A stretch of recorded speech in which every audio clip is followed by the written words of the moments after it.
And now we're live. So the way to do it, it defeats the purpose of having on Premiere. All righty, here we go. All right. So, cool. Well, hello everyone. Hello everyone. Welcome to Florida Southern College. I am the professor of guitar, Dr. Jimmy Moore, and we are thrilled to be having our guest today, our guest masterclass professor from the University of Florida, a longtime friend of mine for going on decades now, half of our lives, Silviu, Ciulei, Dr. Silviu Octavian, Ciulei from Romania. I first met Silviu in the old year of 2004 when many of you were toddlers. And we met when he was just an adult and I was getting my master's degree. And we were colleagues for a long time. I went to Florida State after MTSU, which is where we both met. And Silviu came to Florida State as I was getting my doctorate. He started his master's. He finished his doctorate there. And fast forward a lot of time and a lot of experience, guitar competitions and some success and some touring that we're all back here today and being able to share these experiences with the next generation of musicians and guitarists. And so anyways, I'm very pleased to be here in our choral room at Florida Southern. Last time we were in the Branscombe Auditorium. We're in Lakeland, Florida. Silviu is just right up the highway. I'm in Gainesville, at University of Florida. He's on a lake. We are on a lake as well, Lake Hollingsworth. And so anyways, we have some genuine water music to share, some Vivaldi, and we have the Florida Southern Guitar Trio right now. Our program is really just in its infancy. It's my second full year here, and I have two sophomores and a freshman. So these are some young guitarists, and I have a few other guitarists that are in my lessons that are out in attendance over here off screen. And so anyways, we are going to have a program tonight where this evening where these fellas are going to play. This is David Pyle. This is Gareth McCormick, Roy Tracy. They're going to be playing this Vivaldi from the Concerto in G major for two mandolins, I should say. And this would be in the relative minor key. And we're looking forward. We've been working on it for the past 2 semesters. And so anyways, whenever they're ready to play, we'll go ahead and get started. So everyone, welcome. Thank you, Silviu.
Some unusual footage there, but thank you. Footage. Nice job, you guys. Indeed, footage. Pun intended. Right. Keep you on your toes. Alrighty, Oh, so another one. Another good one. hi Hi, everyone. guys. Hello Good to everyone. see you. Anyways, here we all are. Just as I intended this shot to go. All right, everyone. So anyways, Dr. Moore, please. all right, here we are. We're at the mercy of this camera that does as it will. It's framing. There we go. There we go. That's better. It's finding the most attractive of the three of us to focus on. Is Okay, that wasn't as funny as I thought it was. okay. Alrighty, everyone. So anyways, okay. So I think our camera is now stable and not randomly jerking. So anyways, That's nice. okay. So any words that you'd like to share with the trio? Oh, it went somewhere else. Little- Yeah, I really enjoyed it. It was very good, you guys. Really what we need to work on is, I mean, it's obvious you guys have been playing this for a while and you know it really well. It shows that you guys can play through it no problem. And that's really nice. But there are some elements that we can make a little bit better. Of course, there's always room for better. Um, and I think you guys have it already pretty good. So that's going to help a lot, actually. Um, One thing that I really heard that sort of bothered me, right? Because we got to make sure that when we fix stuff or when we try to fix stuff, we don't try to fix stuff that's not broken, right? So I always like to think about it as like what bothers me. What can I hear that I don't want to hear? What don't I hear that I want to hear? You know, just what's out of place. And I can say that the couple of times that you guys had the trills, it was an interesting thing. Okay. When you're playing as an ensemble like that, you have to make sure that you count exactly how many times you're going to do pia, pia, pia, pia, pia, pia, pia, tarira, pia, pia, pia, pia, pia, pia, pia, tarira, right? So like that's 8 times, you know, okay, we're all going to do 8 times, right? So that it sounds together. Otherwise, you know, one person's going to finish a little bit earlier because that's how they're feeling it. Another person is going to, you know, finish a little bit later because that's how they're feeling it. And that's how they kind of envision the piece. We have to basically all sound like one big guitar, right? So, really, that was one of the things. And then also another thing was, and this is also about this like togetherness and being able to sound really good as an ensemble. It's about when you play some of the same licks, right? Or when you play in the same register, when you're playing on the same string, you have to make sure, especially if you're playing unisons or even when you're playing harmonies together, like you two guys on the sides, um, you know, it's important that you both use the same sort of articulation, right? So one of you, for example, was playing free stroke while the other one was playing rest stroke. Okay, so that's a thing that we can do. Yeah, you know, and I don't care if it's all free stroke or all rest stroke, but it has to be at that point, whatever you guys come together at an agreement that you will do, and that's what you will do from then on. You see what I mean? So basically, everything that you are doing is going to be very much premeditated and making sure that you know ahead of time exactly what you're going to do. So, why don't we maybe play one more time through it? And what I'm going to try to do is, um, well, I want to do two things. I want to listen to it again, and then I also want to stop you in those spots. Because I want to first, I want to see if you're going to do it the same if you play it a second time. Right? So would you play it again for me? And I won't stop you. I'll listen again just to make sure some of those things are consistently done. Do you mind in the white shirt? What is your name? David. David. Pleasure to meet you. I'm Silviu. So move. Could you move the stand a little bit so I can see your left hand a little bit better? There you go. Awesome. Now, thank you so much over there on the other side. What's your name? You're Rory? Yeah. Awesome, Rory. Okay, I'm Silviu. Pleasure to meet you. And in the middle, Gareth. one more time. Gareth. Gareth. Pleasure to meet you, Gareth. So what we're gonna do now is I think Gareth, if you could move your stand as well, just a little bit. That's good. Exactly. And now there's nothing interfering with your hands, so I can see exactly what you're doing. And I would like to hear this one more time, after which we're gonna stop and like pick at it a little bit, okay? You guys are doing awesome. Thank you for playing for me today. Thank you for listening. Are we going to do refreshed?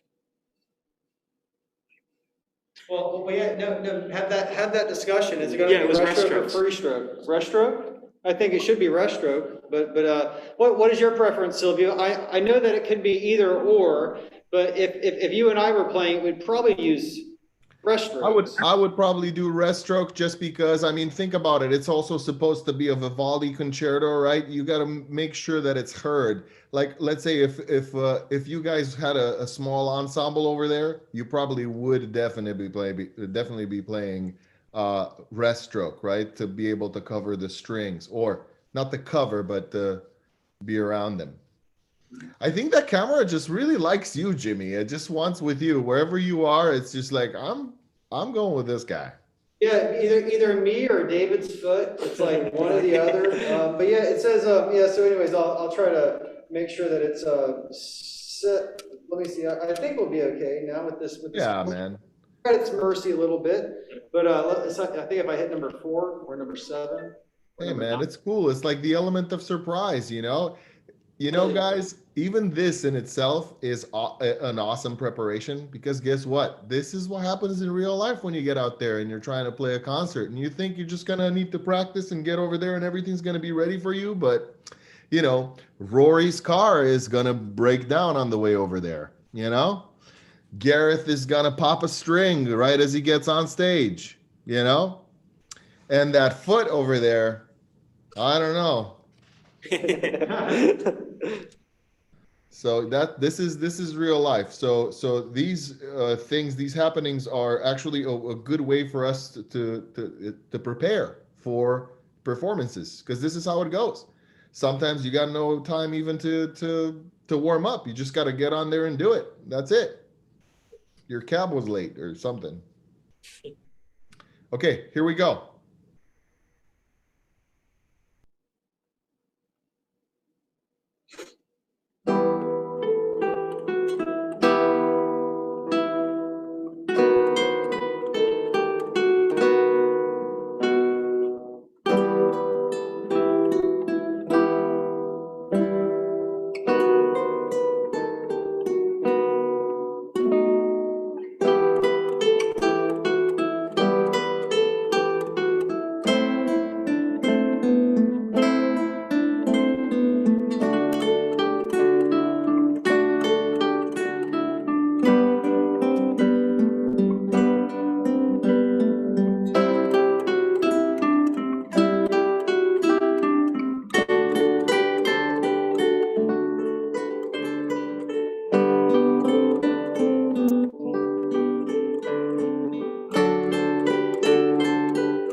Wow, that was already better.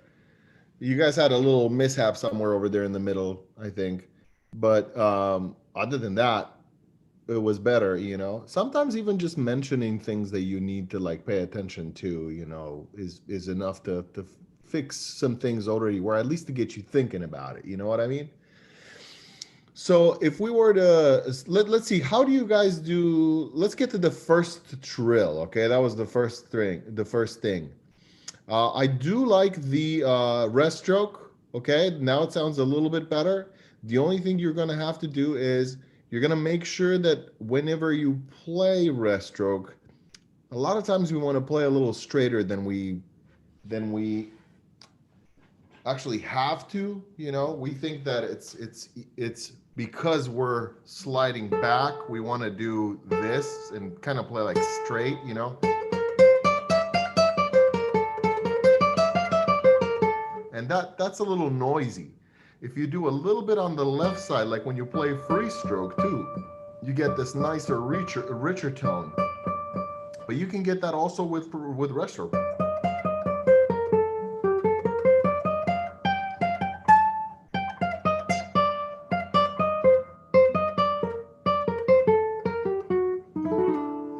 So whatever you do, all of that stuff that you do free stroke, you can also do rest stroke to mind your tone, basically, to make sure that the tone is always the fattest that it can be, right?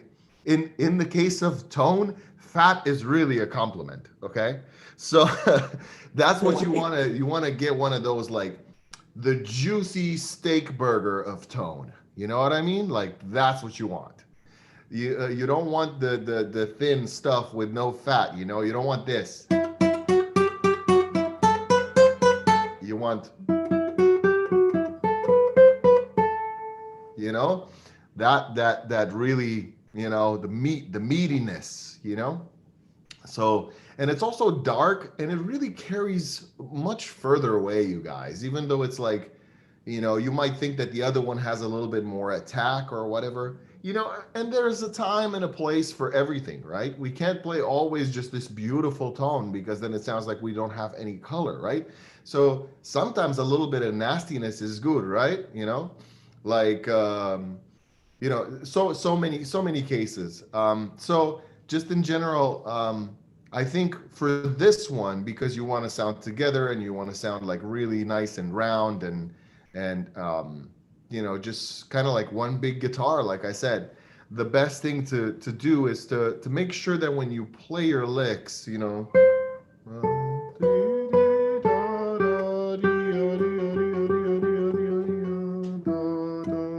or however many of those you're gonna do, everything sounds really good, and the same nice and dark tone. Also, I would say another thing that's really important with this music, first of all, is to start the trill on the upper note, right? So you got to always do it the same way, you know?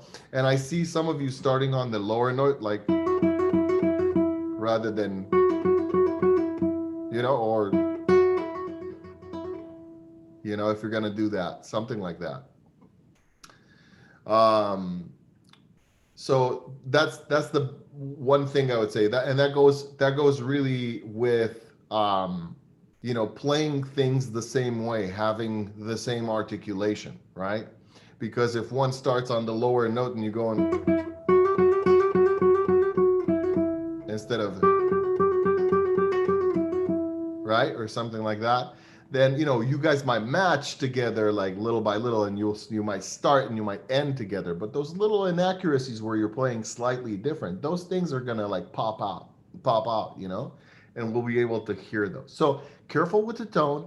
And now let's do that last part right before we get into our first trill. Can we take it from one spot around there, wherever it's good for you guys? Because I want to really count how many you guys are doing, right? So that we can do them all exactly. And I would say exactly the same. And I would say, so you might actually want to pluck every, you know, one of them. Like, so not just once. I know that that's how we normally do slurs, But first, we're going to have to get it together, right? And then we're going to see if we're going to change that. But for right now, what we need to do is make sure that we do like just a pull off. So pluck the, what is that trill again? The very last one. The very. The one yeah. Oh, the last one? I thought you meant the first one right before the first one. Like at the end of section A. Yeah, sure. Yeah, that one. Okay. Also, that's also interesting. You know, the 3/4. I mean, look, I want you guys to be able to play it with 3/4, but 3/4 is not always the best choice to do a trill, especially if you want it like really articulate. Like, for example, I think it's good for you to practice that. It's a good technique to practice. You should strive to have just as much strength in your pinky and as in the other fingers. But you know, I should also strive to have $1 million right now, and I don't, right? So there's many things that need to be done in their time, right? So and this is practicing, and when you're performing, it's a performance. You don't get to like redo that or whatever. You know, you gotta do the best that you can at that point. It's like what you got then, not something that you can work on and make it better at certain point in the future, which obviously that's what's going to happen, no doubt. However, here you are on stage now today. What are you going to do? You see what I mean? 3/4 is not a good choice for that. I would say 2/1, because this you're going to always articulate any day, all day, right? So I think it's a little bit better than doing 3 and 4, you know? Right? I can also feel that it's you know, it's a little tricky even for me to do it. So let's see. What about over there on the left, Rory? What do you have over there?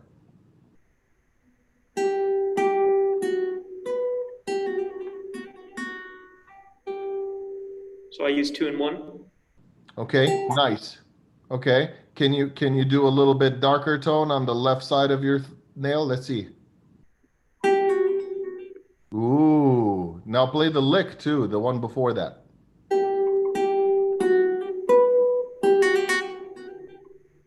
Oh, nice. Not as naily as the first time. Very good. Very good. It's all with the nails, you guys, and what shape and what angle, and like, you know, this is tedious stuff, you know. And really what's really important, you guys, is that you have to listen to yourself, you know.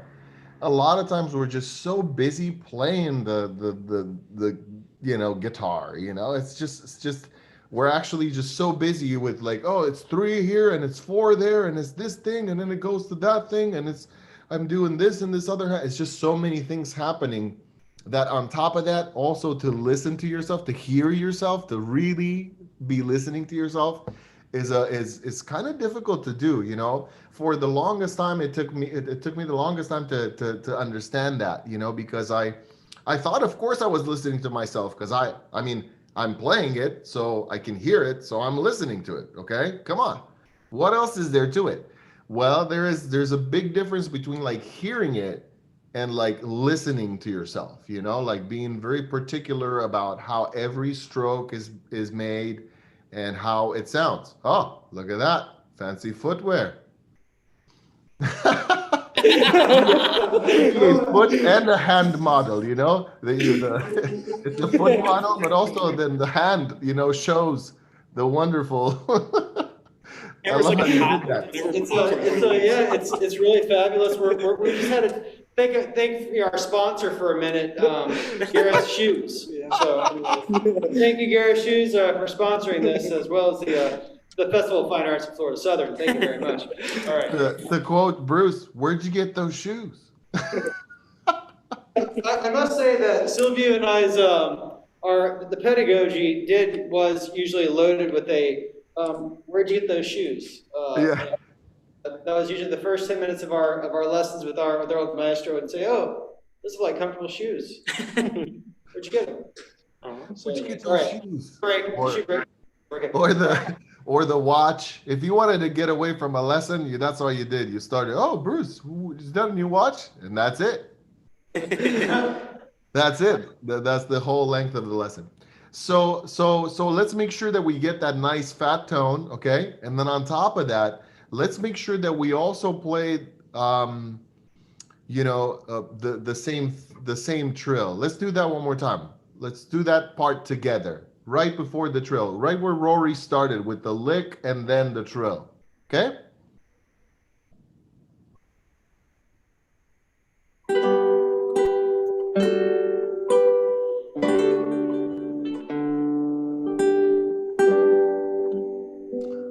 Okay. All right. So that's a different one than the one that I thought. Wasn't there one that goes on dia, dia, dia, dia, like a you did one with 3/4 on the second string. The very last one, I believe, right? Oh. The very last trill, the penultimate trill. Okay. Yeah, it's the one in the B section. This one. Oh. No, not. Is it that one? I thought it was the one. You're making me get out my music, David. This isn't what I wanted. No, it's the one after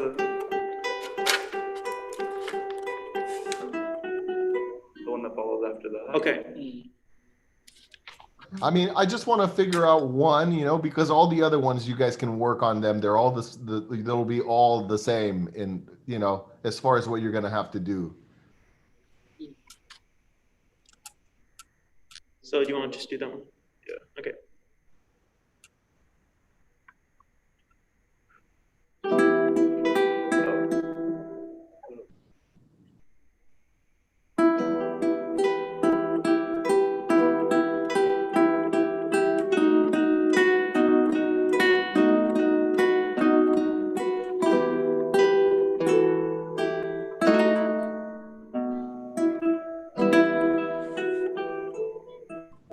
Okay. So how many of those?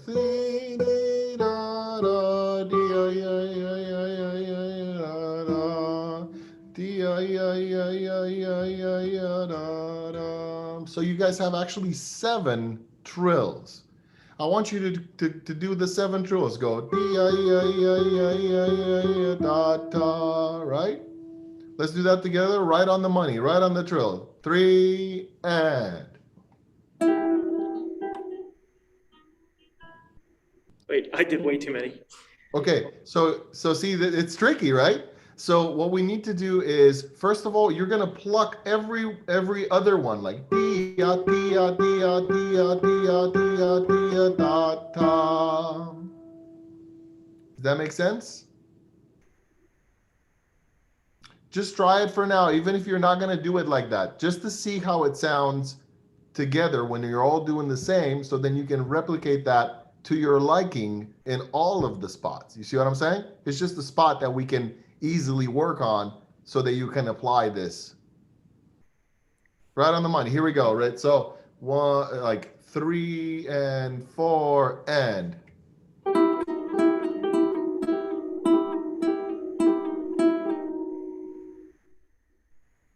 Nice. Okay, that was better. One more time. Here we go. 3 and 4 and.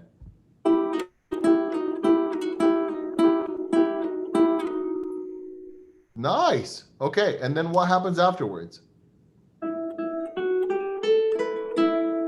Okay, nice. Include that part after the trill, right? So Okay. right on the money. Here we go. 3 and 4 and.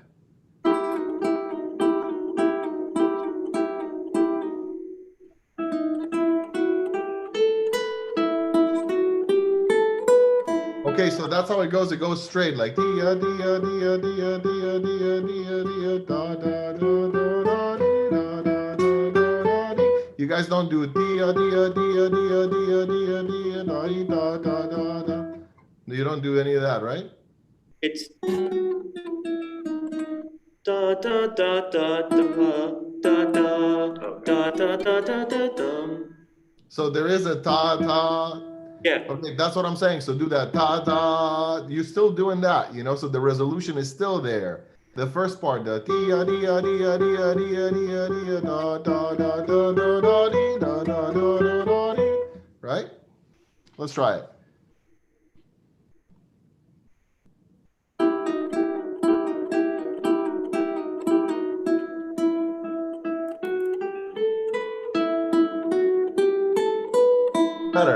Better, but I think there is like some confusion about what comes next or where you are or where you come in. So why don't we do this? Why don't we go back a little bit before the trill so that you can do like a whole passage together. That way you know how you're getting into it, you know how you're getting out of it, right?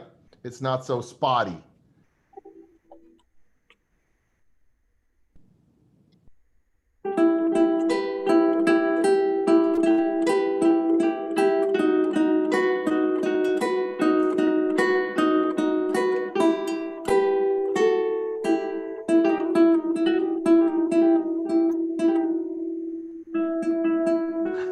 So what happened over there? One more time. Don't slow down or everything. Remember, like dee, dee, da, da, dee, ah, dee, ah, dee, ah, dee, ah, dee, ah, dee, ah, dee, da, da, da, da, da, dee, right? Same spot.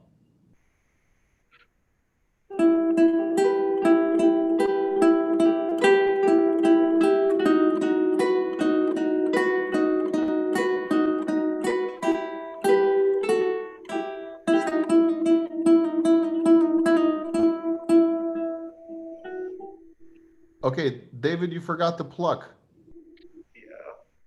Okay, so dia dia dia dia dia dia. I know this is different. Okay, we're just this is something new. We're trying together. Here we go. Same spot.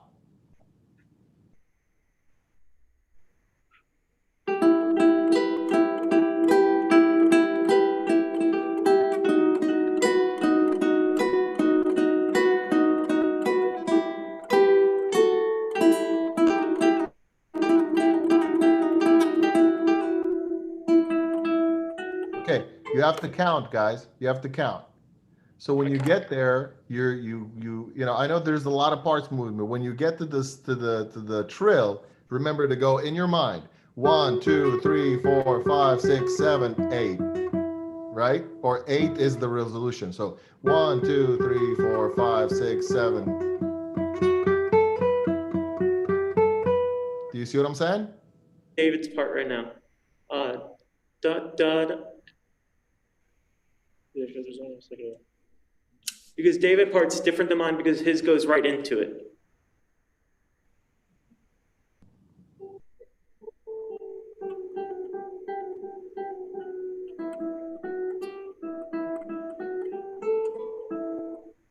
Uh-huh. That was better. Let me hear that one more time.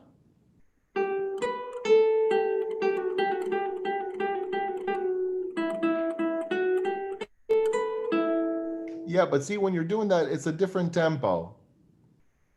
You know, so it's you know what I mean? You're both gonna know what tempo you're gonna do. Like, let me hear you guys play it again, because now you did a different tempo. Oh. Okay. Gareth sitting by himself, sad. The camera found him and said, Is it another sponsor moment? "You need." The camera said, "We really need to see what this guy thinks." Okay, I'm sorry. Go ahead. I think it's the mask. They really like the mask. Yeah.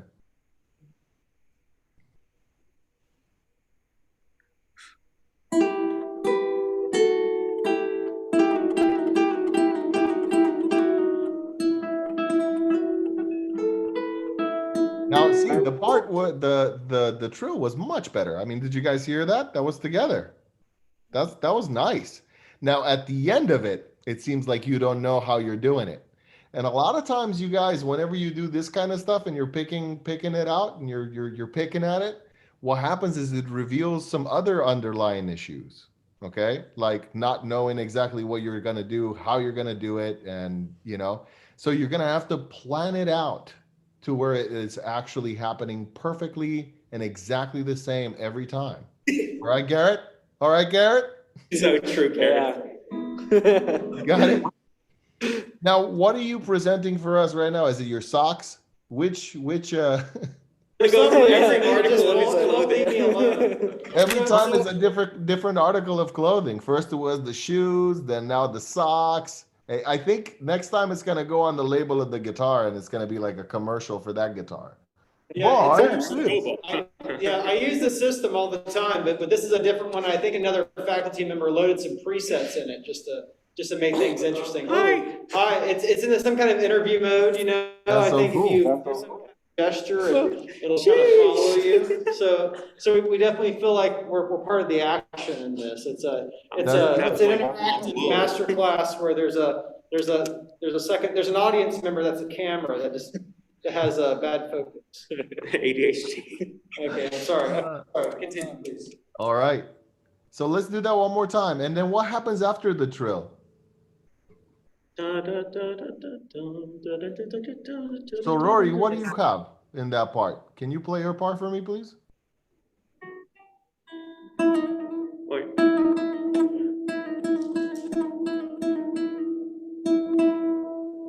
And then Okay, well, it seems like it's very similar to David's part, right? I mean, David. I'm just an echo to him. Say I'm what? an echo to him. You're an echo to I'm him. echo. Yeah. So Okay. he goes da da da da da da da da da da da. Uh-huh. But then when we get to the trill, it goes dia dia dia dia dia dia dia, and then ta ta, right? You both then ta ta. Yeah. So we both go da da. So that's your cue. That's your ta ta, and then you start again with a ta ta ta ta da dee da, right? Yeah. Just to know for sure how you're gonna do it. Okay, let's do that together again. With Gareth. Of course. Let's go, Gareth. I mean, it's a trio now. He's done with the commercial presentations, you know, with the advertising. So can we go back to da da da da da da when I come into your solo part? Okay.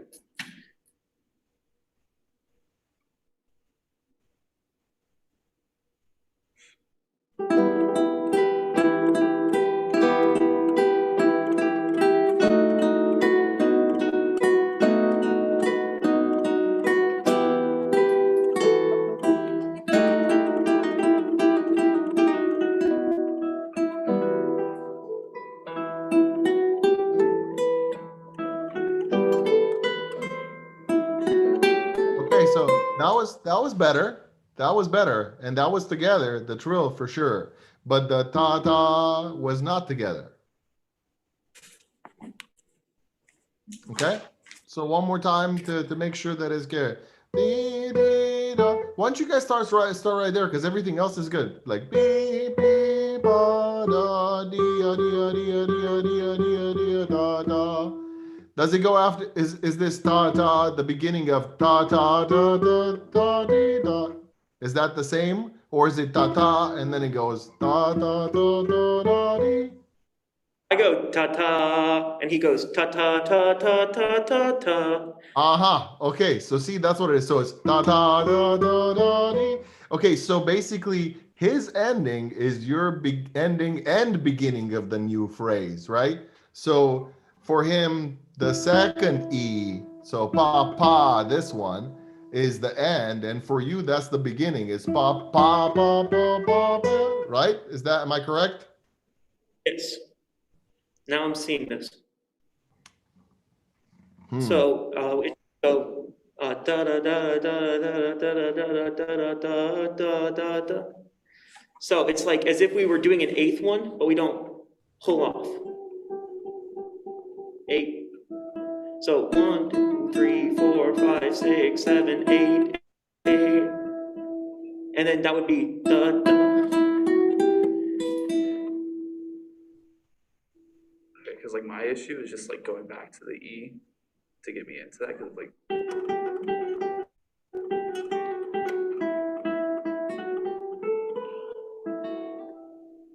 Oh. Hey guys, speak loud enough where he can hear you, and the YouTube universe can hear you as well. All right, so our miscommunication is David's trill. What?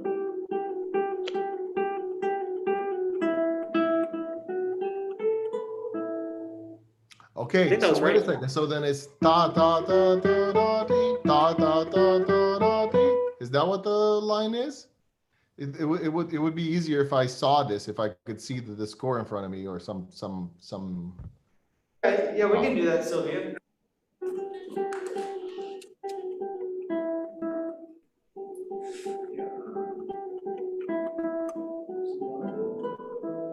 Yeah, that was right. Okay, so it's actually a little bit different than I thought. Okay, so it's ta ta ta ta ta ta te, right? So there's three E's. So it's not ta ta and then ta ta ta ta ta te. Jimmy, thank you so much. What a lifesaver. A little Okay, more, so Dr. Moore. There. Da dee da da dee da dee da dee da da da. Yeah. yeah, I see. 13. But see, yeah, exactly. So that stuff is still together, you guys. So you go, he just goes pa pa, and then you go pa pa pa pa pa ta ta pa pa pa pa pa pa, right? So Clear now. basically over there in bar 13, right? Yeah, right there. Exactly where the mouse is going up and down, that's basically where you guys end that part together, and then you, Rory, play the one E that you keep long, right? And then you guys start doing your echoes, right? And then David, that's where you go pa pa pa pa da ti da. So it needs to be. So here's your part, David. Da dee da da dee da dee da dee da dee da. Actually, that's much shorter than I thought. You guys just made it much longer. So da dee da da. Well, actually, this is really really slow. That's another thing that makes it tricky. Da dee da da dee da dee da da da da da da da. One thing is for sure, you both have to give an accent on that second E. Okay? So not the first one after the trill, but the second one. David, for you, the one that starts the triplet, right? And Rory, for you, the quarter note one. Yeah. Can we try that? Yeah.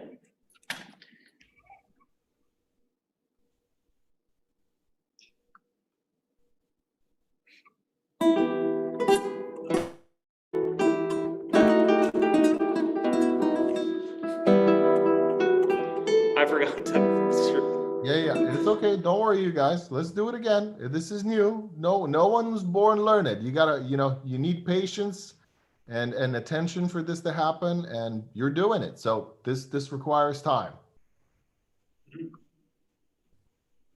Absolutely. So, ready? Yeah.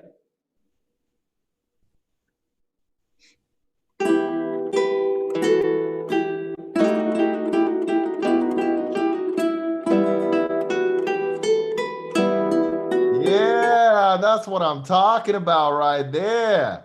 How long did it That's take? it, man. Now Minutes. that sounded like some pro stuff right there. Okay?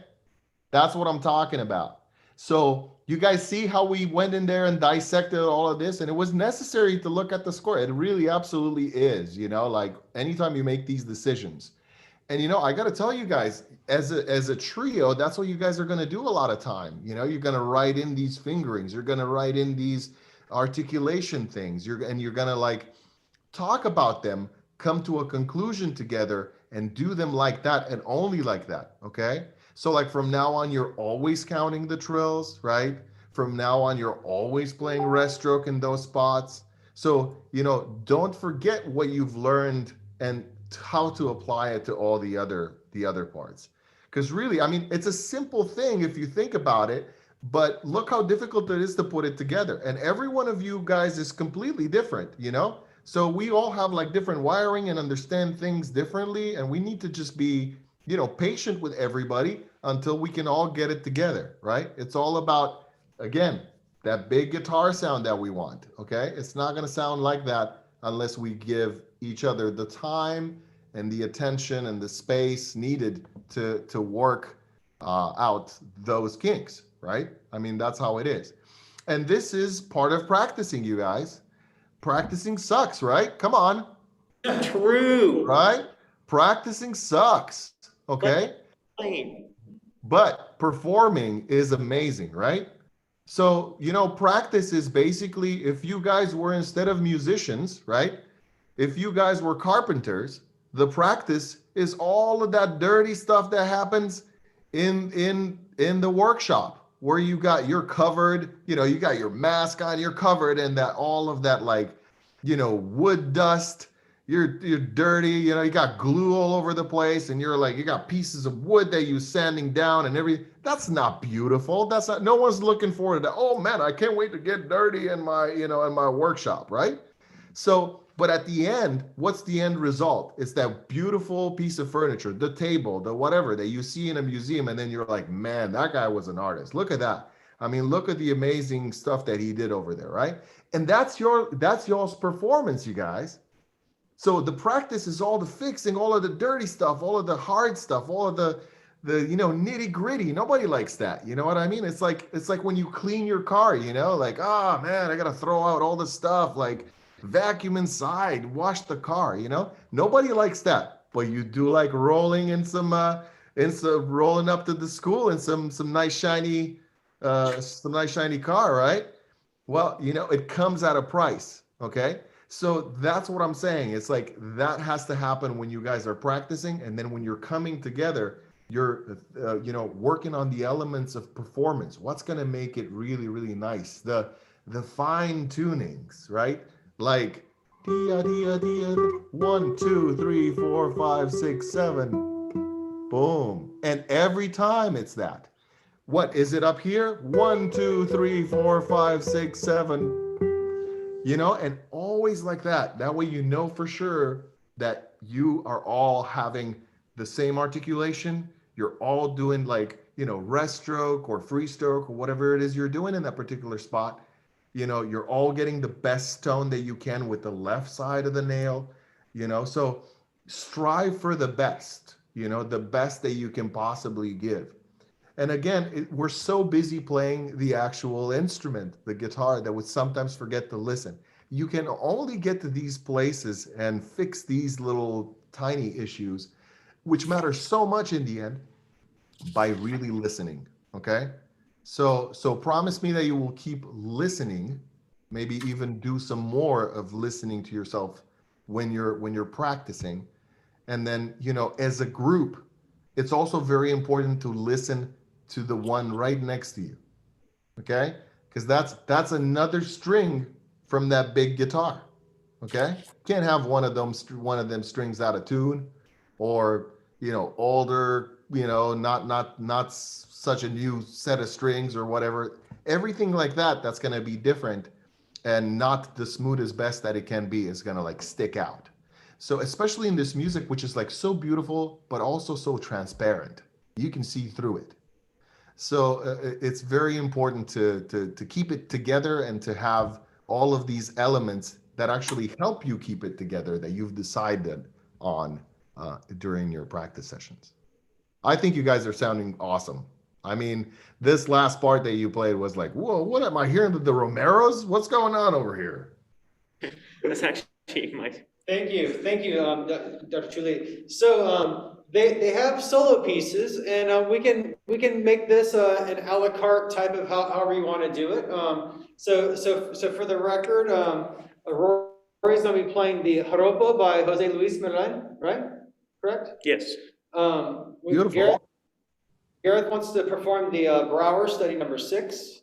Oh, nice. And David has the Yobet, El Testament de Emilia. Oh man, what a beautiful piece. That's awesome. So, Whoa. so how would you like to conduct the rest of it? So we can go in a traditional individual setting, or we could have more of a setting where the three of them play and we talk about all the pieces together. What would you like to do, Maestro? You know what? Why don't we just give everybody a little bit of time, make sure that everybody gets some one-on-one time. And then afterwards, we'll just kind of open it up and like talk about it all together, and maybe with your other students, and do a little Q&A. I'm sure everybody's got something to ask. And by the way, there's no such thing as a foolish or a stupid question. you have to ask them. Okay, if you're thinking them, you got to ask them. So there you go. All right. So who's the first victim? Who'd like to perform first? I'll go first. All righty. Okay. So you guys can hang out. We can even do a little bit of a reset. If you guys want to grab one of the exterior seats, and I'll go ahead and do a little zoom in over here. Oh, you can just zoom in on me. That's so I'll nice. zoom in, right? Yeah. I think I actually locked it for the first time. So Or you can zoom on one of them's foot. yeah, we can always look at Gareth's shoe if we want to again. So Hey, he's there. He can provide the services right there. He's ready. absolutely. So he's a good sport. Okay. Oh, So what a anyways, character.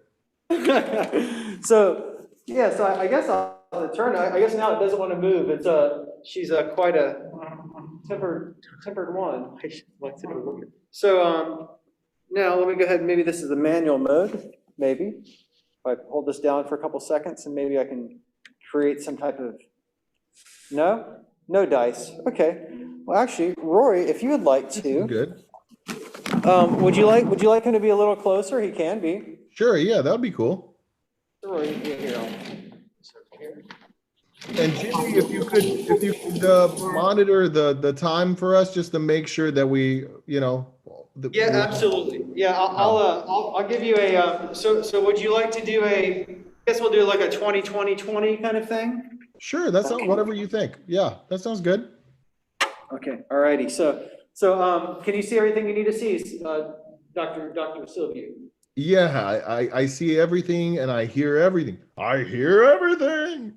Sounds good. All righty. So Rory, go ahead and introduce the piece to the world. Okay. Hi, I'm Rory Tracy. I'm a sophomore. I'll be playing Joropo by Jose Merlin. It's part of the Suite del Recuerdo.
Whew, killed it.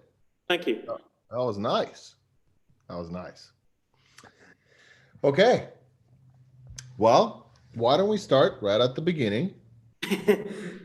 You know, Okay. um, Yeah. very good stuff all around. I gotta say, in general, I mean, I think it was a little bit slow. I think if you play it a little faster, I know that you might not yet be there, but you're gonna be there for sure. Yeah. Especially if you keep working at it and bump the metronome up little by little. Do it never more than like 5 beats per minute more after. Let's say you're at 50, you're playing it at 50, play it a bunch of times at 50, and then move to tops 55. Not more than that, because you don't want to skip too much and then go too fast, right? And then do 55, that 55 on the metronome, do that for a whole bunch of times before you move on to 60, right? And Okay. so forth. And, speed is just a question of time, okay? Everybody can play fast. They just need to put the time into it. So let's see. I mean, I thought that was really, really nice. Very good articulation in general. I could hear every note. Everything was really, really nice. And we're just gonna, because of the time constraints, we're gonna just start at the very beginning, and I'm gonna like let you play a little bit, and then I'm gonna stop you. Okay? So I Sure. apologize ahead of time that I'm gonna have to stop your beautiful playing, but we need to stop at those spots and like figure out what's going on. Okay? Definitely. Sometimes it might be like really quick where you just play it a little bit and I stop you ahead. So it's I'm not doing it on purpose, okay? All right. Just trying to hear it nice so we can work on it. Okay, so the first thing I would say is when you start with this, are you doing that AMI and all on the inside, right? Yes. Let's hear that. Oh.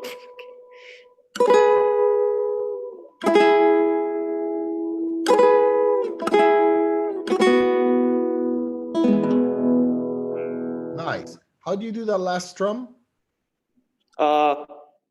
Index finger from 1 to 6. Nice. Okay.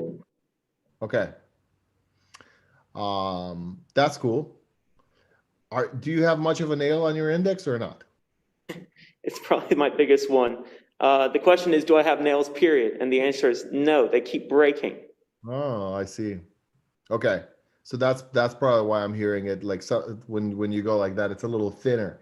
And it makes perfect sense that you would, if your nail is like really short or something like that, then you're going to get mostly flesh, as you're going back, right? So, even that might be a little bit like, I have a very short nail, but I can still,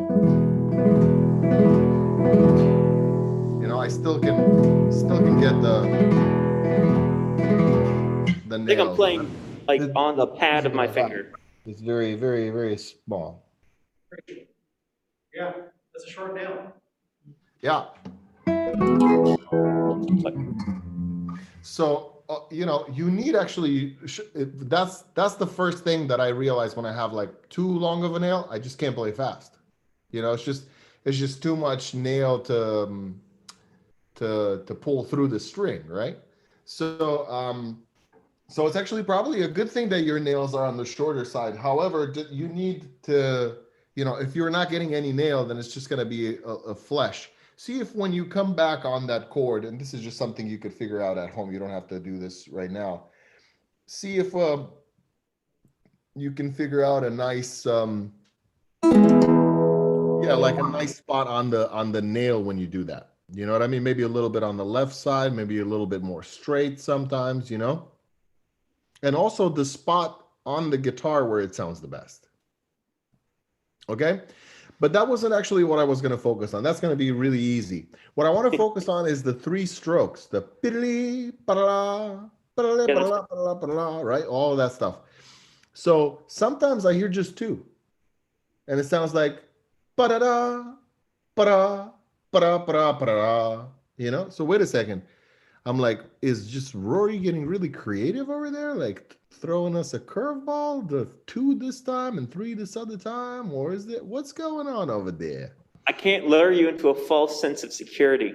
Always got to keep you on your toes. I thought it was something like that. I thought so. There you go.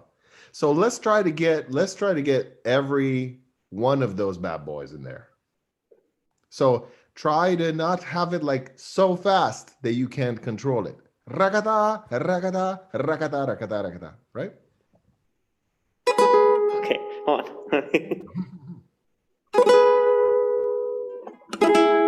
I see what you mean.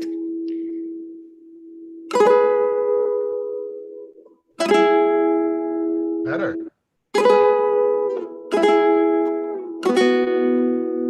Okay. These last three, all two. What? No, what came out was just two. Para, para, para.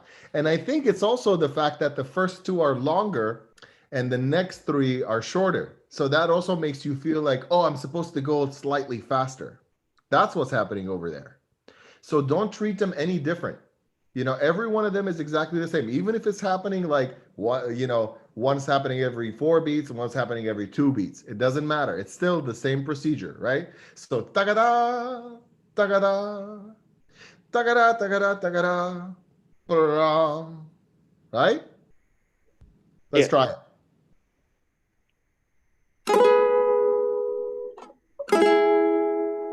Ah, just two on that one.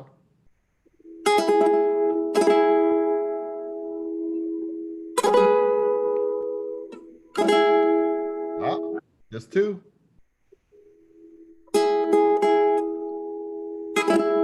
Ah, there was.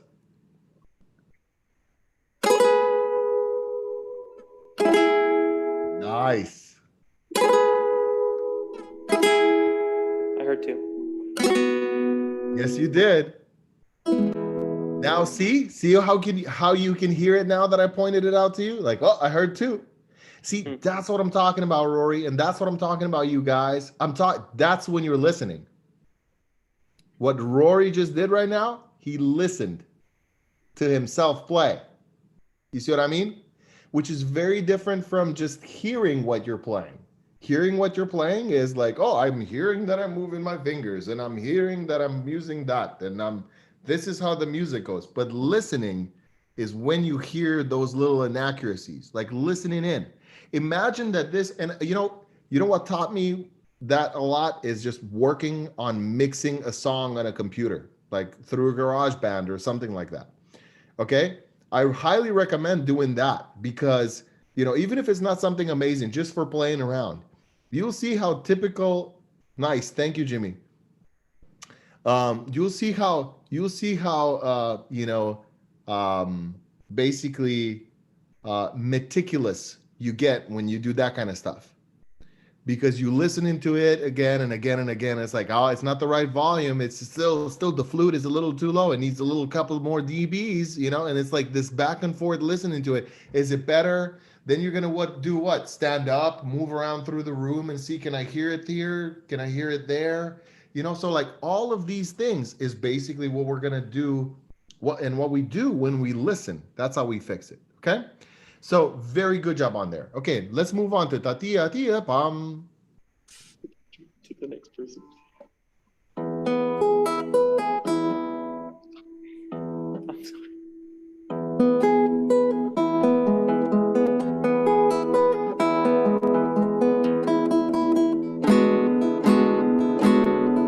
Okay, so you're doing it slower now, which I'm happy because we can spot things even better now. Now, the chord, when you strum that chord with the back of the index, make sure that you strum it a little bit faster. Sometimes it sounds like you're dragging it like too long on the strings, and what that does is it creates this like naily sound rather than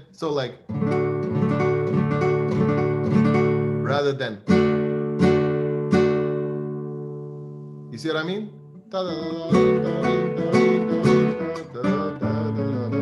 Right? Or whatever rather as opposed to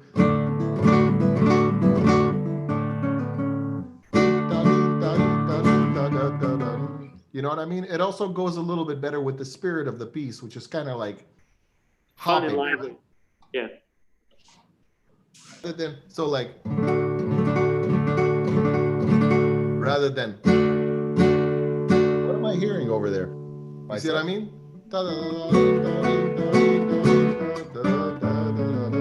Right? Or whatever it, rather as opposed to,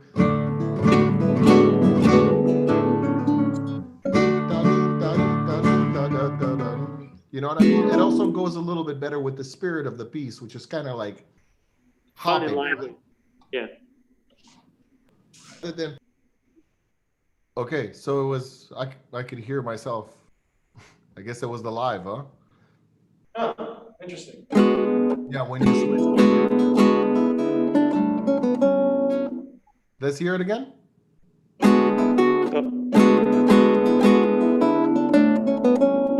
Yeah, man. That's what I'm talking about. Okay, moving on. Do you recommend rest strokes for the da da da da da? Because I find No. going. No. You think? Okay, because I found it difficult to go fast as like the piece is intended to go with rest strokes. Yeah, well, it's I wouldn't recommend rest strokes there. No, because afterwards, after ta ta ta ta ta, the rest of the part is not rest stroke too. It's free Yeah. stroke that you're playing. So you know what I mean. You want to make sure that the articulation stays the same because it's pa pa pa pa pa pa da da da da da da da da da da da. Right? It's the same voice singing. It should be the same timbre. Should be the same articulation. So I think free stroke is good there. And again, it will help you probably with the speed because you don't have to like set. All right.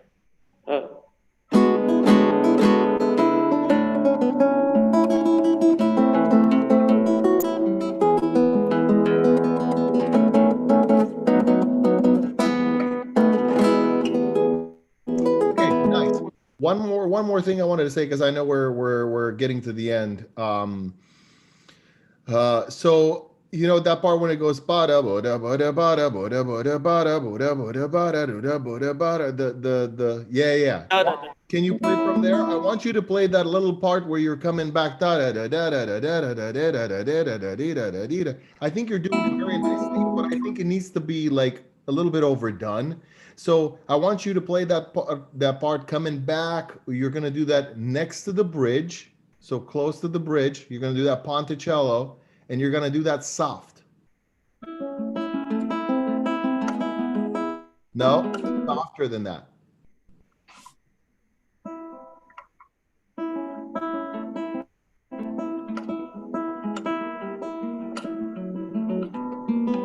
And then would I move back up for the? And then back, and then you're back. Okay. Yeah. And you know, the last couple of ones before you get to the back to that one, you're coming back with your hand a little bit, you know, so it's a gradual change. But we want this to be a big difference from the part that's going up. Can you start that part again from the da da da da? Yeah.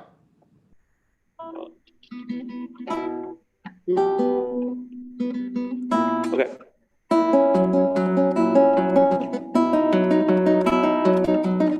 And crescendo. Shit.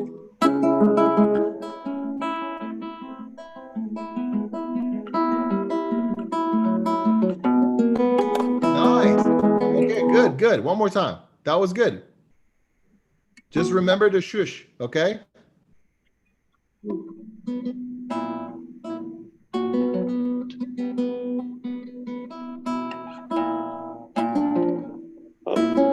Okay. Okay. Crescendo.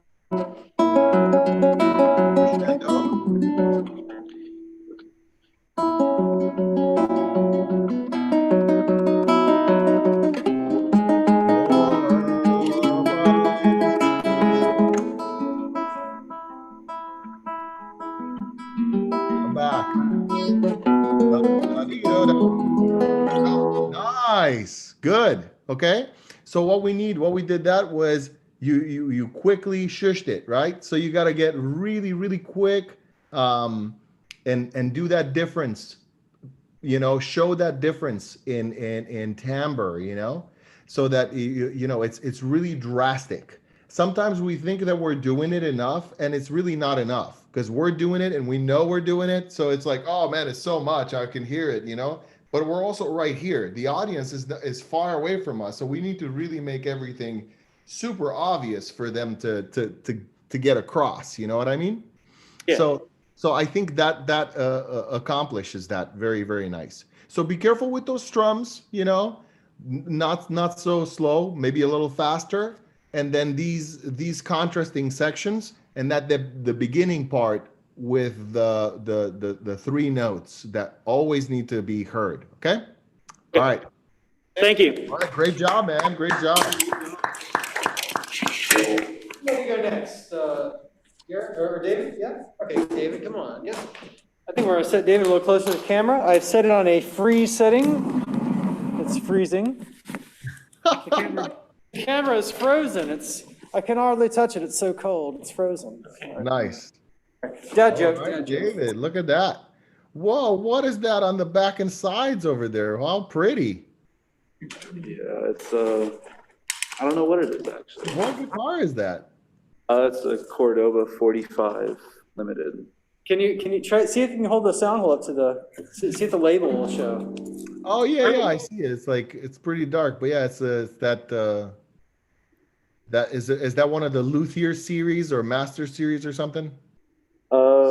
No, it's the like the España series. So this one was made in Spain. Oh, nice. Very cool. I recently heard that Cordoba is one of the largest guitar makers in the world, actually. Yeah, absolutely. Owned by GSI, Oh yeah, totally. which is amazing. And the owner of GSI also owns a vineyard as well, and owns Guild Guitars, I believe, another electric guitar. Yeah, I met the guy when I went to Malibu for the parking competition. Right, the owner of Yeah, GSI. I did some videos over there for GSI for them. Yeah, very nice guy. Yeah, by the way, check out Silviu's videos on the GSI channel. He's doing Roland Dion's Nuage and some really beautiful, some of his own compositions, flamenco pieces as well. So anyways, but yes, so David, go ahead and let us know what you're going to play. Hey, thanks for the plug, Jimmy. Yeah, David, what you gonna play for me, man? I'm playing Miguel Gobet's arrangement of Testament de Emilia. Oh, very cool, man.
Nice, man. How long have you been playing that piece?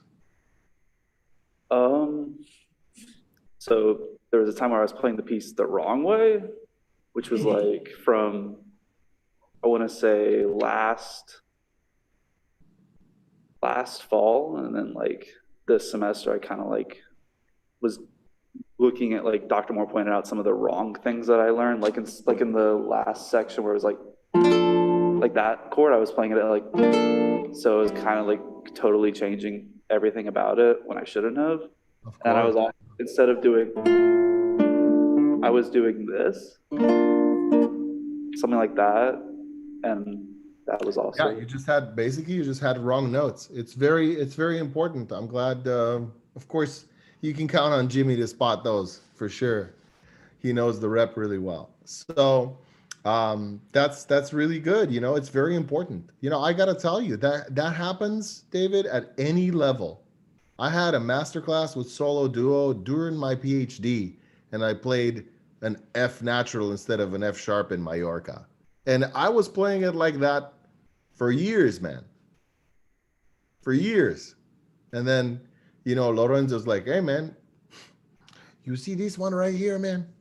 This one is a F sharp. I was like, oh no. I've been playing it like this for years. Yeah, sorry. You know. So it's true, you know, you always gotta, that's why, you know, as guitarists, let me tell you guys something, and this is something for the whole class, and it really applies to this particular point that you made, David. It's very important that we, as guitarists, don't look away from the score so early. Okay? It's the thing that we do the most that is really bad, which is we try to learn the piece really quickly, and really quickly we try to memorize it so that we can look at our hands, which really actually makes the playing better, right? It comes from a good place, this whole thing. We're trying to make sure that we play everything correctly. So, but what we do is we usually really quickly, wow, that's a good close-up. Extreme close-up. The Cordoba exclusive. So what, you know, we're trying to just play the piece better and look at our hands, but really what ends up happening is like we start making up stuff. You know, so it's like before you know, you gotta, you know, you added that B flat in that chord, completely changes it. And you know, the thing is, like, so many things on guitar sound good. So you can't really base it upon that. You have to have the score in front of you. You know, even if you're not looking at the score, you're like looking at your hands and you're doing all that, but the score is not put up somewhere and like, oh, I know this piece by memory. No, it's in front of you so you can take notes. You can, you know, put some things in there if you really need to, and really see them next time.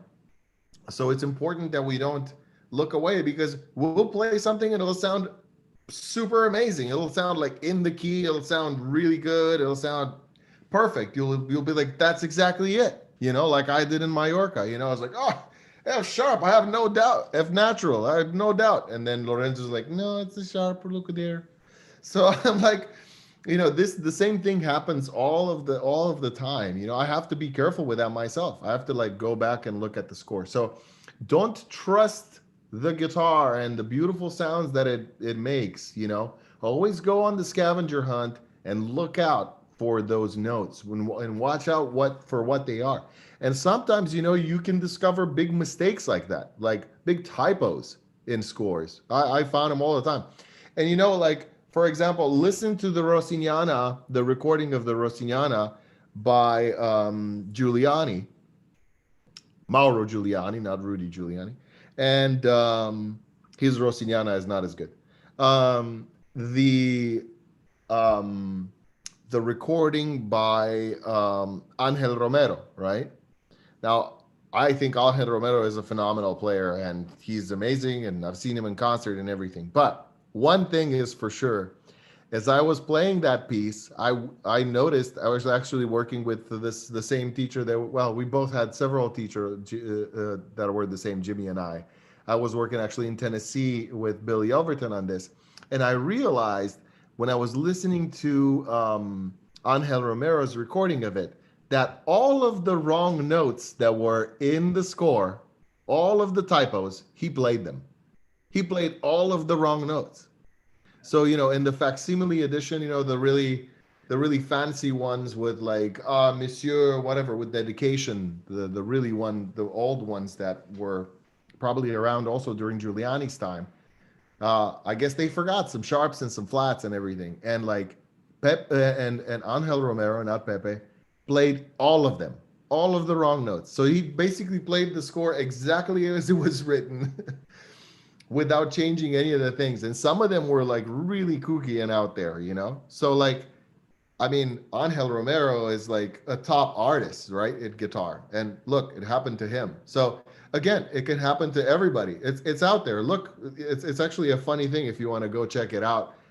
Get that recording of him playing the Rossignana and look at that same recording and you'll see like, okay, that's an F sharp and that's clearly a mistake. And you're cutting it, and then like he plays the F sharp for sure every time on the money. So it can happen to the best of us.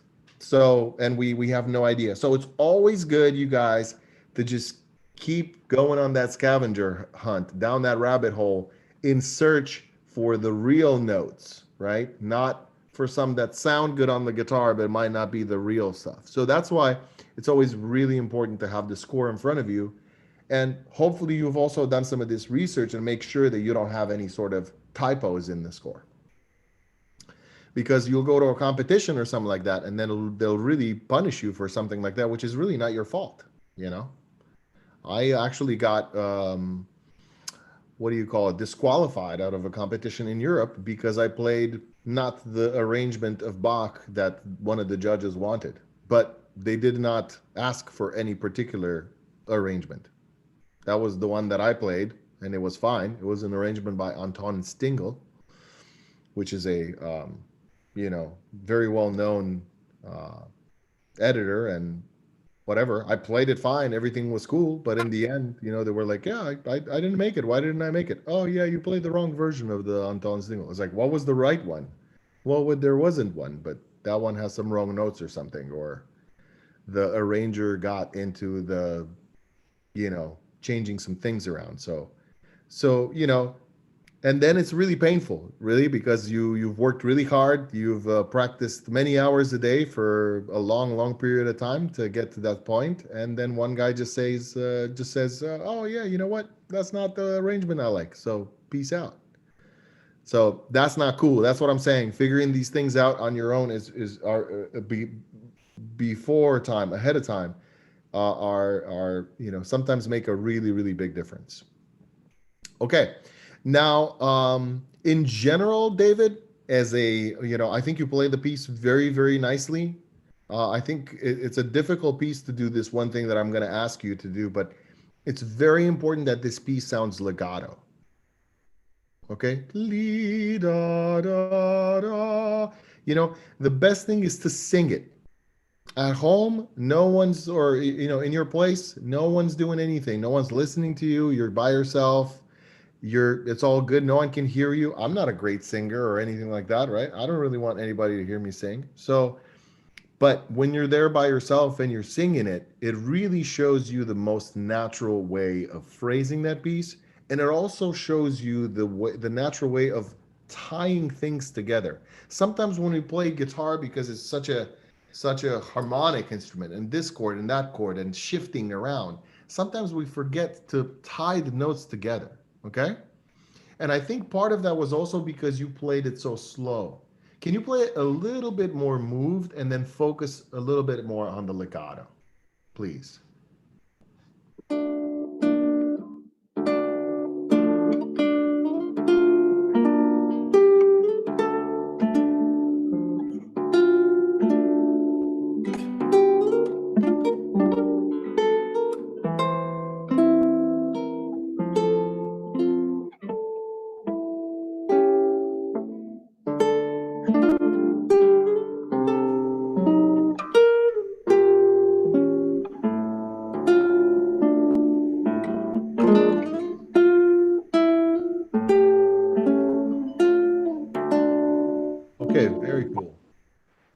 just that much. I think, we don't have time to go through the whole thing, but I think the things that will work on this will really, really help with that.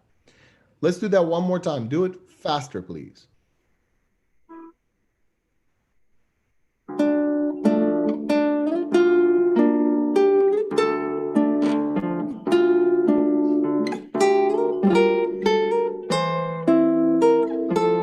Okay, very cool. So when you get much better, it already sounds better just because of the tempo. Now, I'm not going to say that that's going to be your final tempo. You're going to work on it like that so that it helps you tie things together. Then obviously you will give it the finishing touches exactly how you like it the most, right? Sometimes I like, for example, we were talking about Mallorca. I think I play the slowest Mallorca that anybody does. I really like it very, very slow. I think it's beautiful. Awesome. Thank you, Jimmy. But it's you will be able to do that after this. Okay. So let's first of all, da da dee da da. When you go to la si do si la, or what is that? When you're playing the F chord over there, sometimes when you go to that la si do, you like stop the note.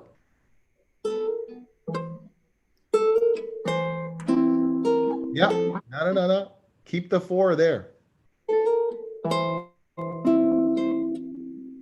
Yeah, until 2. Now you stopped it. Keep the finger there and the note underneath it ringing. Da da dee ba ba. Here, let's just do the line. Do that line on the first string. Da da dee ba da. Nice, exactly. When you play it with the accompaniment, it sounds ba ba ba, rest, ba ba. Right? It's very important that we don't do that. I know it's hard and you got that's a stretch and all of that. We know that. Okay?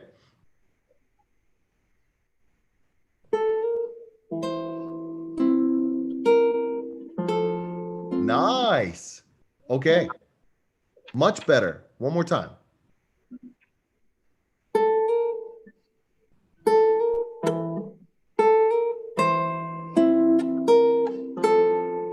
Okay, very good. Another thing on top of that is also that your accompaniment is louder than the melody. So it's when we sang just that line, it was pa da be ba ba. It wasn't pa da be da be ba ba ba ba, right? No, none of that. So we need that accompaniment to stay in its place, which is secondary. So go pa da dee ba dee da.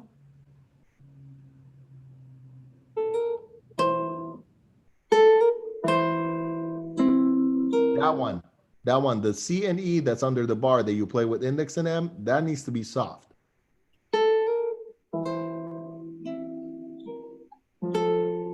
Nice. Something like that. Do it a little bit faster and don't forget to keep the C ringing.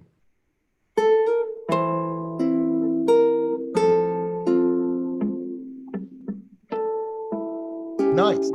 And the next like C and F, that's also accompaniment. Da da dee da dee da bum. That one. That one also needs to be soft.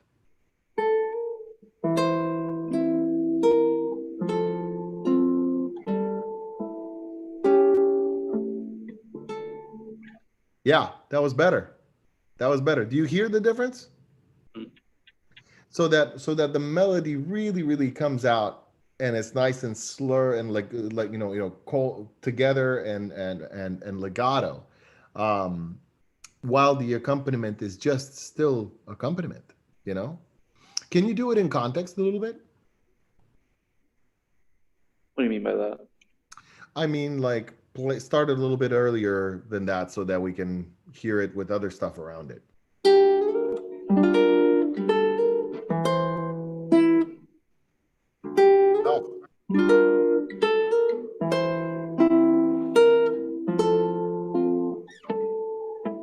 You can do better. Let's do it. Let's do it again. Focus on the legato.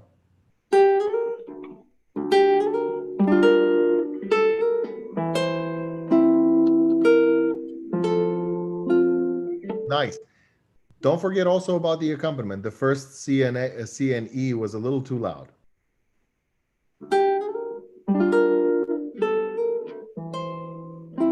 No, too loud. Be-dum, dee-dum. Because see, we don't want the C and E to take away from the long C that you're playing. You know, it covers it up when you play that louder. So then what's the melody? You see what I mean? One more time.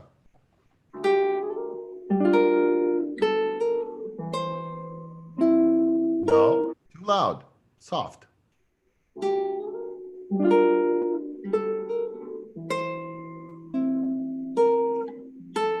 Yeah, that's what I'm talking about. Okay. And then it doesn't get in the way. It doesn't get in the way of what you're trying to do. Okay. So that's those are just a few things that we really have to take out from here, and we'll stop there. Because all of these things, you know, rather than like moving on through the piece where you're going to do basically the same stuff and me telling you to like also do legato and also do, you know, accompaniment less, we could just work on this part, get this part really well, and use that as an example for the rest of the piece as you're at home practicing. So this is what you're going to do. You're going to really nicely tie that line together, that melody. You're going to play it louder than the accompaniment. Make sure that the accompaniment is subdued. And you're also going to play it a tad bit faster than what you're doing. Now, that's for playing, for performance things. For practice, please do your best to practice it the slowest that you can, because that's what really builds accuracy. Slow practice with the metronome and lots of repetition. However, for performance, right, it's going to be a little bit faster than what you just played over here. Maybe not as fast as the fastest one that you played for me, but somewhere in between, you know, so that we want it to move, you know. It's kind of like if you're trying to play like a dancey thing, you know, but then you play it so slow that people can't really dance to it. It's like, it's a little bit too slow. I need it to, yeah, there you go, you know. So that's what needs to happen with this one. I feel like the speed of it will also help with it being tied together. Does that make sense? David, really good. Do you have any questions? No, not right now. Thank you. Okay. Well, think of one and tell me later. Okay. Nice. Very nice. Beautiful playing. And that's the tough piece. That's a tough piece to play really nicely. It sounds like a slow, pretty piece, and it's like simple. Let me tell you guys, it ain't. Yeah, it's very misleading, those folk song arrangements by you, but and really that area that you're talking about, Silviu, is we've heard many professionals, you and I, have just kind of gone over that part very quickly and haphazardly, and to play the truth that's in the music takes a lot of real work and really trying to sort out how to divide those sounds up, right? You know, isn't that what we're trying? Absolutely. It's very important, man. I mean, look at what we're doing, you guys. We're working on all these little details, you know, this little detail and that little detail. But then what happens? We put all of that work together and it sounds like someone else is playing. That's what I that's what I envision. Every time when I see that, it's like including in myself. And you know, the best way to see that is to record yourself. Record the previous version, then practice it, and then record yourself again and listen to it. And you will see it's like it sounds like a different person is playing it because now you're thinking about these things, these issues that are really of depth. You know, you're getting really in there. It's like you cannot do these things if you don't have the maturity needed to do just that. You know, Absolutely. and obviously, I wouldn't even be mentioning these things if I had if I had any doubts that you guys can't play them or you know can't do these things. You know, Absolutely. And I just wanted to show that we're really enjoying this class. We're enjoying the what we're able to really dig into despite the capacity and distance. So all right, so this is our last performer. This is Gareth, and Gareth, let us know what you're going to be playing. I'm going to be playing study number 6 from Leo Brouwer's A2 series. very cool.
Man, don't you hate it? Just right there at the end. I hate it when that happens. That's like,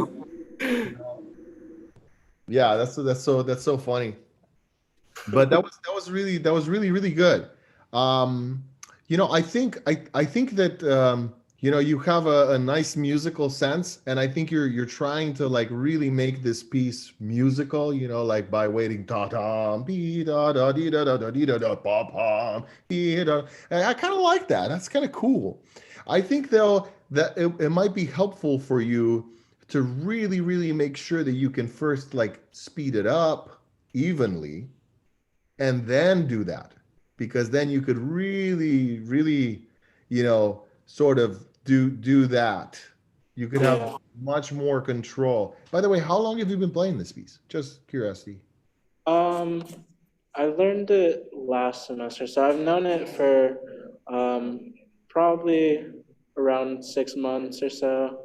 Hmm, I just recently started playing it again. So that's yeah. cool. Well, it's an awesome piece. The one thing I hate about this piece is that it's so short. Yeah. Why is it so short? Sometimes if I play it, I find myself playing like playing it a bunch of times. Like, and I usually what I do is I go right before the. Ooh, interesting. It's already this new avant-garde tuning I've been working on.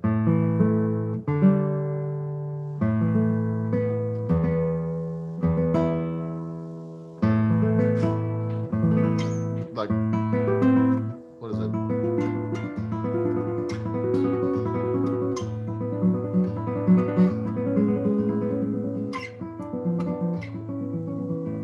Right. So, right before that part, I start repeating it again. So I go like, what is it?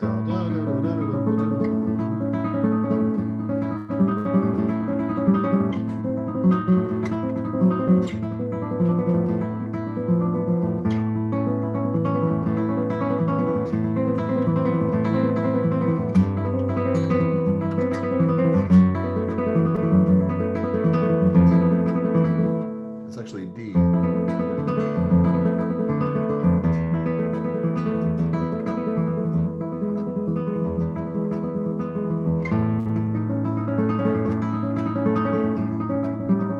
And so just because it's like so beautiful, right? Those chords are just so amazing. So I'm like, once I go over here to that's all done. That's the ending. It's like, oh man, it's I can't be doing that, because you can't like repeat it after.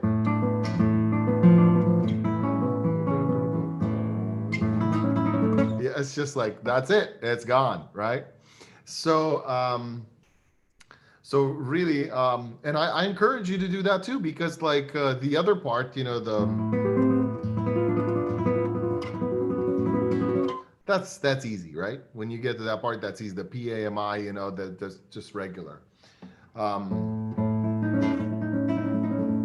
What's really important is also that you practice this piece to also get it a little faster. It's a little bit of a tremolo exercise, basically something that we practice also in tremolo, which is play it the other way, right?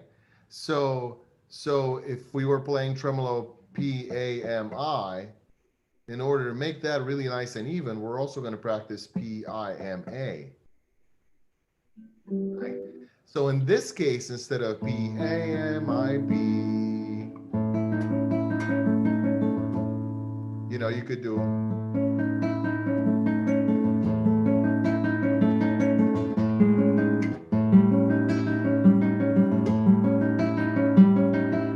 You know what I mean? You can make up your own exercise. But what's important about it is that you do it the other way around. So instead of ba da da, you could do ba da da da, ba da da da da da, ba da da da da, da da da da da, ba da da da da. Just to teach your fingers from another perspective. It's basically try a little bit of wrong so you really know what wrong is so that you can do right. Mm, Does that make yeah. sense? Yeah. you don't really know what wrong is until you try a little bit of wrong, you know? It's like, man, I'm pretty sure that I don't like spicy food. And then you get something that's really spicy. Oh man, I hate spicy food. Oh, but then then it's like, oh my God, if I'll stay away from one thing, it'll be that spicy food. Okay. Yeah. So it's very important that you put yourself in this, basically reverse situation.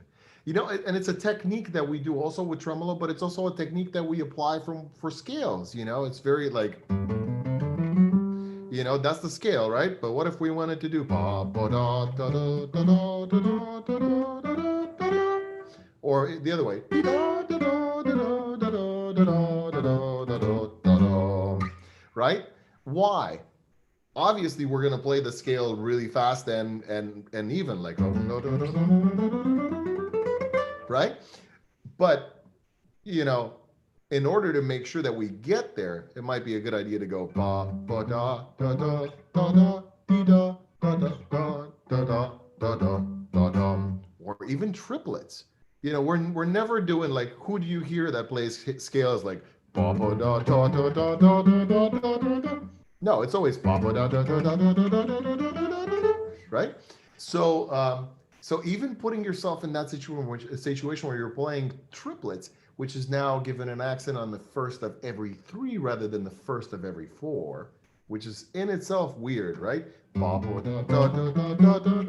You'll also land on a different finger every time that you're given an accent. So, those elements are helping you basically get that scale like nice and really tight. You know what I mean? And even and rhythmically accurate. Because you are experimenting with these like in and outs, the wrong ways to do it.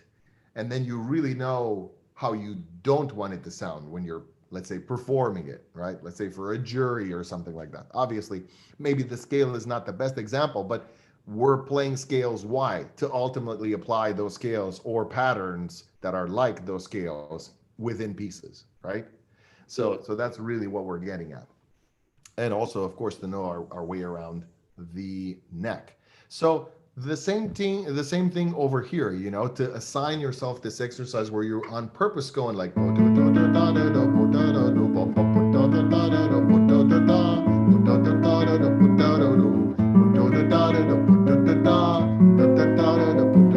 see what I'm saying?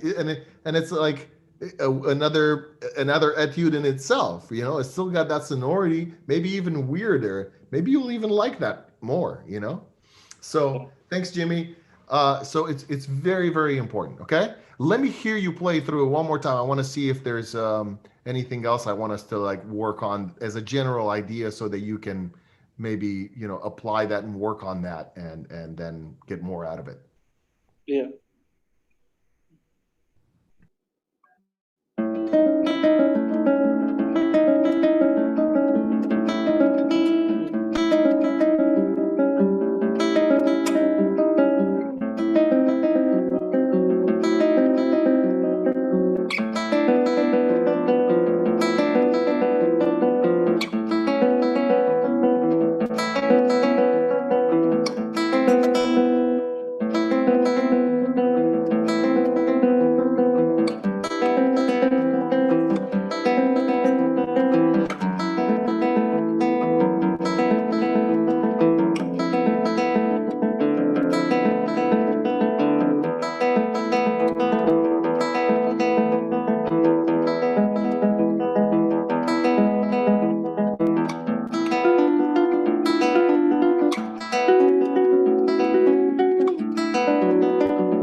Very nice. At the end,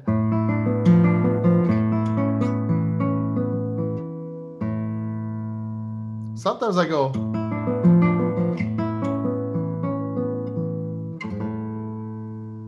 and I'll add like a little trill at the end or something. You know what I mean? Just for the hell of it.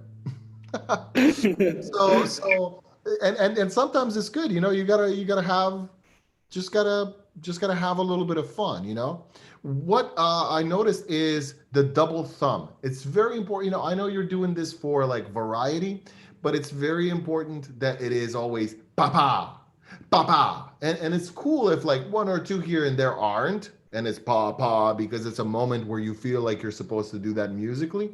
But in general, it'd be really nice to hear this.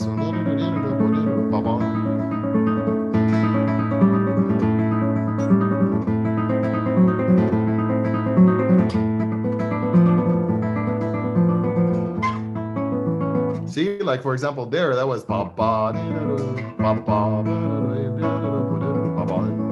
and then back to pa pa pa pa pa pa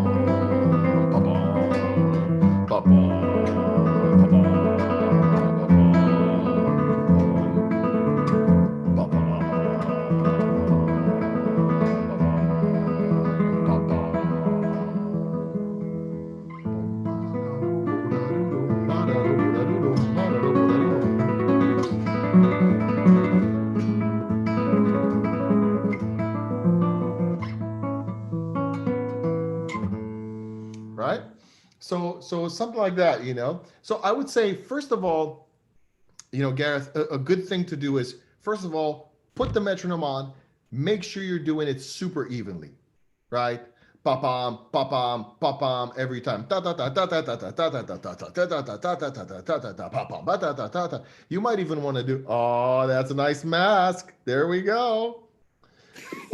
And there comes Jimmy to like chase the camera away. Shoo! Get out of there. It's so funny. It's like the camera has got its own mind. It's like a mammal or some sort of animal, you know, like, I want part of this. Yes.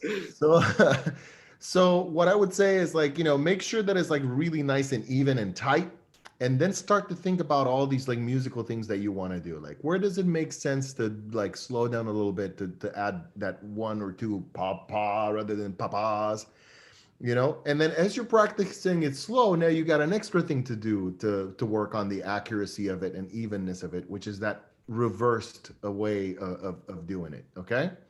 So all of these things will really, really help you just kind of like really get out the musicality that's kind of like dying to come out of you. Cause I can hear it in there, but you can't like, and you're hearing it up here, but you can't exactly like make it, uh, sometimes better than others, but just in general, sometimes it's a little difficult to envision it, So, Yeah. but overall, man, I gotta say, that's a tough one.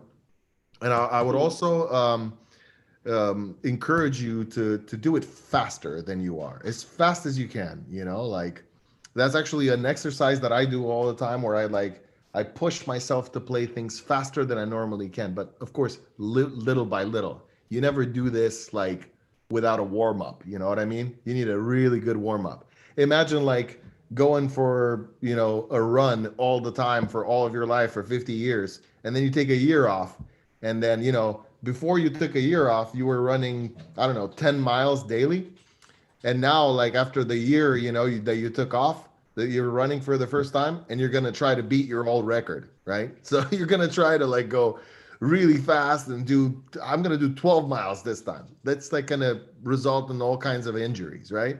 So always got to ease into it, right? Because we don't want to push ourselves to the point of no return, right? Which is tendonitis. Oh, yes. That was like I'm saying Leonidas, but it was actually his brother. Tendonitis.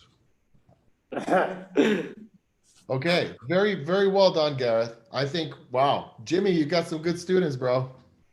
Hey man, I'm trying to, we're doing our best over here, and we're trying to, get through the semesters and everything. As we know, we've had some definite challenges. Let me see if I can get everybody in. The remainder, I got Rory right there. Hey, Rory. Okay, so anyways, yeah, so we're just, we're writing it out. We're, we've had some fortune of being able to have some space between us to be able to make this happen this year. We're very fortunate to have faculties that support us to have these classes. And yeah, my students are very, I can tell that they've heard some very informative, valued information to build themselves from. And so we definitely thank you for taking the time to working with them today. And we can only hope that we'll have more interaction, and as the as the times improve and as the as we emerge into a hopefully post-pandemic era, we can connect those roads that lead between Lakeland and Gainesville more often and be able to. Absolutely. And I'm working on the festival over here, which has been really great. The festival that never happened because of COVID, right? That's what we call it here, the festival that never happened. Right. The day the earth stood still. Absolutely. Basically, it's like, I mean, it achieved its purpose definitely by putting it on the map, but at the same time, man, it's just, I tried to do an online version. I was just like, it's not going to click all the boxes and check all the boxes that we needed. We need people with guitars on campus and the community coming together, and these people, these students interacting with the artists and asking them questions and advice, and the competition in person and all of these things, because you will get like so much more out of it. So Absolutely. I didn't want to do just another like virtual thing. But next year, next March 2022, or around then, um, I am pretty sure that it's going to happen, and we're going to have a wonderful panel of artists. And I hope to see you guys over there. It's a short drive away, and you guys have a lot of talent, and you guys have a good teacher. Maybe you all take a little trip down here, and or up here, I should say, and you know, we'll have some fun at the festival, or who knows what other event. So you guys are always welcome. Um, yeah, and thank you so much, Jimmy, for having me. It's really nice to we haven't seen each other in a while and stuff, so it's nice to see you and everything. It's nice to see what you've been doing with all these students. Every one of them is playing really wonderfully, and they're students that you can talk to. I can tell that they're understanding what's going on. So you've trained them well, my friend. Well, thank you, sir. And we are, just continuing the search, and it's all about the journey, not the destination, right? You got it. You got that right. Now, do you guys have any other questions for me right before we get done? Anything else that you'd like to ask?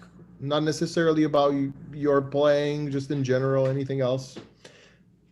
Okay. So when is the new Maharaja Flamenco album dropping? Oh, that's nice.